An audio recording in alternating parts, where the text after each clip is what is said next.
Okay, and I think we are back on the air. Thank you very much, listeners, for hanging out with us, and for all of the other programmers that do this kind of work day in and day out, 24/7. It's on your dial and at www.coopradio.org. On the line is Munir El Kadi from Labour for Palestine and a variety of other organizations in the city. And we've asked him to come by and share a little bit of work that him and his co-volunteers have been doing in the community. Hello, Munir. Hello, good evening. Good evening. Thank you so much for taking this time out and joining us. Munir, Thank you. can we begin with sharing a little bit around Labour for Palestine? What is the organization or collective, actually? Let listeners know. It's actually a national organization that was established in the aftermath of the genocide that started back in Gaza, on October 7th as a retaliation to, what happened on October, the attacks that happened on October 7th in Israel. And it's basically a response that we want to work directly with labor unions, as labor union activists willing to work with labor unions in Palestine and see how we can support the Palestinian struggle for self-determination. So it is a national with chapter. It's a national working group with chapters all across Canada. Basically. So what kinds of works have you been involved in, or generally speaking, what kinds of works has been coordinated between... It's mostly to coordinate the actions between different activists, pro-Palestine activists within different unions here in Canada, in response, including BDS, calls for actions on BDS, calls as what BDS is. It's boycott, divest, sanction, which is a call that was in a peaceful way to dismantle the policies, apartheid policies of the Israeli state against Palestinians, whether within 1948 or within the occupied West Bank and Gaza. Something similar to what happened in South Africa that ended the South African apartheid regime and replaced it with a more democratic, with its faults, with a more democratic regime in South Africa. And that call has been heeded by the Palestinians back in the 2000s and early 2000s. And as a response, after the extremity of what happened in Gaza, whether the attack, whether the counter-genocide that the Israelis did, has activated many pro-Palestine activists to do whatever possible to have an alternative way forward rather than, blood and killing and murder. So let me put it this way, it's a joint of multiple activists from different unions that work together to do some action within their union. There's a lot of pushback, unfortunately. I'll be very frank. There has been a lot of pushback from the unions themselves. But what they're trying to do is, for example, to have action calls for ceasefire, BDS calls on the activists themselves, and have the discussion on Palestine continue within the labor movement here in Canada. So can you give us an example of some of the organizing or events or public forums that you have created over the last little while? Because there are things that unfortunately I'm not that involved within the labor movement here, because my labor union is an APSA, which is not a union but a professional organization. So we cannot do much. But I know they've been trying to push for example, including the Nakba. The teachers union are trying to include the Nakba as part of the education, as a counterweight to including the Holocaust. Right. You know. I remember also speaking with Parents for Palestine. That was also part of another organization that was pushing for the same thing. That I think also linked up with Labor for Palestine around getting the teachers' union active to support such a thing. And there have been attempts to do whatever Norway labor unions did, which is divestment from from investments of pensions within companies and corporations that are enabling the apartheid system in Israel. Right. That's another way they're trying to push. I know that's been met with different levels of success. But there's a lot of pushback, as I said. But in addition to that, I've been also involved in, for example, now we established another group for Palestine, which is creating, the aim of the group is to keep Palestine in our conscience clear and keep the discussion open, which is the Surrey White Rock Delta group. We gather in Holland Park every Sunday between 1 and 3 o'clock. Exchange news, try to create awareness about the different activities that we've been doing. And, of course, with IJV, I've been volunteering as a supporting member since early 2024, I guess. That's when I first joined. Again, creating awareness, demonstrations, activities, film events, talk events. We've been arranging different things like that here in Vancouver and around. Munir, with the news of the ceasefire, how are you taking it? What's your point of view? Well, first of all, I don't trust neither in the current administration in Israel nor in Trump, unfortunately. It's always I'm happy for both, captives and hostages from both sides to be exchanged. That's definitely a way forward.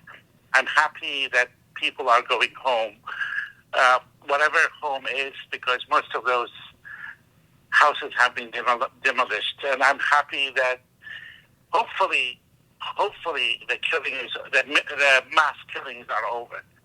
But let's not be cheated with what's happening. I mean, I don't expect.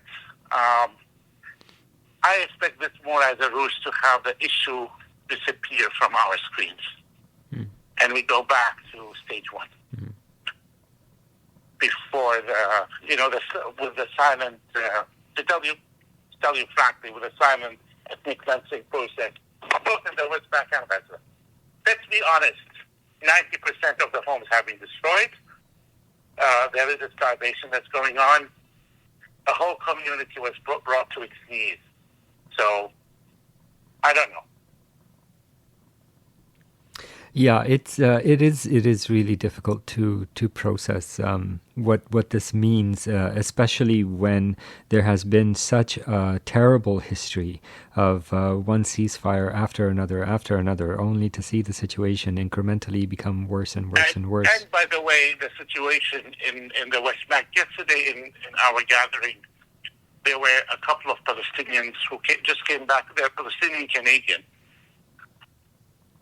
The father is a professor who wanted to go home from Canada back to Palestine, and he's been there since he's a professor of physics in Najaf University from Jenin. He's still back in Jenin, but the wife and the daughter were here. A wonderful family, highly educated. All of them are professors and, researchers, serving both here and their communities in Palestine. She was telling me what was happening in Jenin. Of course, you don't see that in the Western media. Nightly raids, detentions against people, where people are snatched from the streets by the Israeli forces. Some areas there are attacks the army, but the attacks themselves take place by the illegal settlers. Mm. And that, of course, never gets reported. Never gets to the Western media. Mm. And it's happening in silence. And that was the situation for the past, I don't know, since 1967, basically. Mm. Yeah. Yeah. So, yeah. Yeah. It's a pause, at least. It's a pause. The fear right now is, okay, Trump forced Netanyahu to halt the massacre in a so-called temporary ceasefire. Mm-hmm. Mm-hmm. I wonder what the price was. Is he going to allow him to go and do whatever he wants in the West Bank? Yeah, I wonder too. I wonder too. And I was pointing out earlier that I think I did see a meme earlier that during Obama's inauguration, there was also a ceasefire, also a pause. So again, it's interesting to see the timing of it is definitely not coincidental. Our mainstream media, actually, that's one of the problems we fall into. We should never trust our mainstream media. Mm. Speaking of which, Munir, it might be a good time to let listeners know where you get information from in English. I know that you're fluent in several languages, but in English, where would you point sources? Well, there's definitely Al Jazeera, which is a very good channel to get your news from. I do trust Democracy Now! By Amy Goodman. Mm-hmm. It's always been reporting on the news on what's happening. Mm-hmm. I also do follow political commentary by several areas. Unfortunately, as I said, our mainstream media is not really. Breakthrough News is another one, which is a good one. There are some online ones that never reach the, that's that's mostly where I get my news from. Guardian as a newspaper, I follow up with. Enough. Yeah. We tend to, on this program, schedule in Electronic Intifada when we can. Electronic Intifada is also very good, of course. But I'm trying to give, again, there's the 972 magazine. It's an Israeli magazine, but it covers things we never hear about in Canada. Good. It seems like in Israel that people are allowed to talk more about things than here in Canada. Yeah, no, quite definitely. I think also people... When I heard about the role of AI in the killing zones in Israel and the West Bank, right. It's from 972. Right. Yeah, no, and it it is... was Israeli journalists as well as Palestinian journalists who exposed that. Very good. This is another newspaper that I follow. Yeah. The English one, the Hebrew one is biased, but the English one is a bit more balanced in the way it covers things. Good. Munir, are there any community events coming up or scheduled or being planned that you would like to let us know about? Actually, there are 3. There is one next Sunday. It's a very interesting event. It's a panel discussion on a book called The Solidarity is the Political Version of Love. Actually, I started reading the book, doing my homework before the event. The book is written by Rebecca Volker-Merson and Alyssa Weiss. Yes. And the panel is in a discussion with them, led by Avi Lewis, Ruben George, and Stephen Aberol, and Jida. All of them are activists within the pro-Palestinian movement, pro-peace, and with Avi Lewis, it's also for the environment. The book is about the lessons learned from our sister organization in the States, Jewish Voices for Peace, which was established in 2000. So they do cover the lessons learned because the two writers, the two authors, have been in the leadership of JVP between 2010 and 2020, when this organization grew as an alternative to the Zionist hijacking of, Jewish voices. Mm-hmm. And they talk about their experience leading this organization, their successes as well as their failures. And it's like an ABC for political organization. Okay. This is one event, and it's going to be in the Gold Corp Center at SFU. Center, exactly, yeah. SFU. On the 26th of January. Next Sunday, yeah. Yeah. Next Sunday. And then there's another event on the 25th, same place. We're re-showing the film with a also panel discussion on Saturday. The film where all the 3 weeks. Remember, we had to talk about that one. You're showing it again. Wonderful. Yeah. Okay. They're repeating it for those who missed that film. Missed it, yes. On Wednesday, there is a show for the virtual reality movie Lit, which is by IJV UBC chapter in UBC. That movie is about how Lit would have developed had the Zionist project in establishing a state in Palestine had failed, and we had more of a democratic state that includes both Palestinians and migrants. How Lit as a city, a beautiful city south of Palestine, would have developed. It's an interesting one. Mm-hmm. Then we have a couple of actions on Sunday. One action is by the Sari Palestine group, the Sari Delta White Rock Palestine group in, as I said, in Holland Park, at the entrance of Holland Park. Mm-hmm. And another between 3 and 5 on Sunday.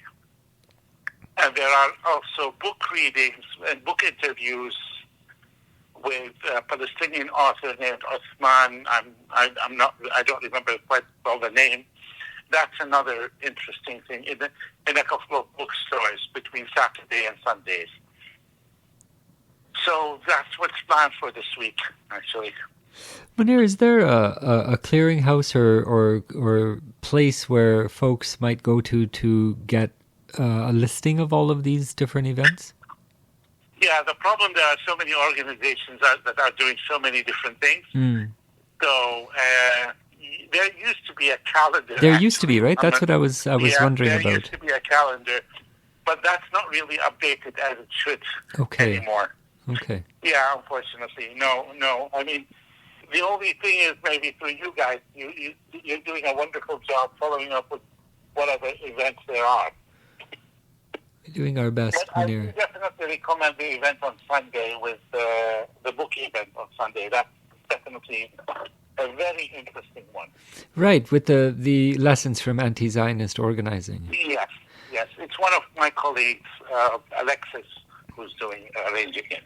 Well, I think it was you or Sid from IJV put us in touch with Alexis. We spoke with them last week on the program about the event.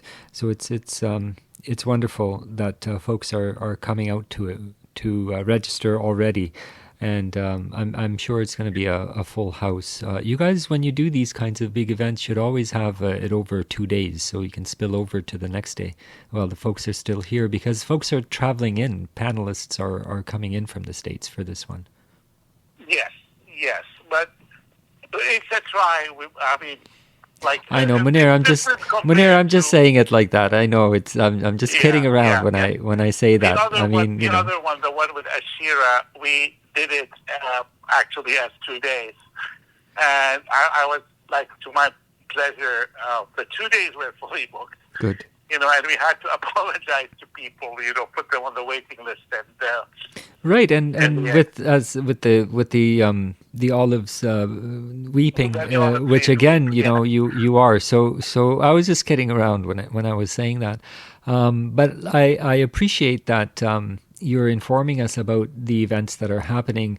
Our earlier guest, Ryan Booth, was saying that we can't take our pedal off the accelerator, and we have to keep going. So thank you very much for updating us and doing the work that you do and connecting us with the communities that are involved. Thank you, actually. Thank you for being a voice for us. It's our pleasure. It's the least that we can do. Munir, you have a good evening, and we'll catch up with you down the road. Yes. Okay. Thank you. Thank you so much. You take care. And we're going to take a musical break. Then we are going to be checking in with Education for Liberation, which is an organization that is out there in the East. I think they're in Montreal. And we'll talk to them about some of the work that they've been doing. Stay tuned.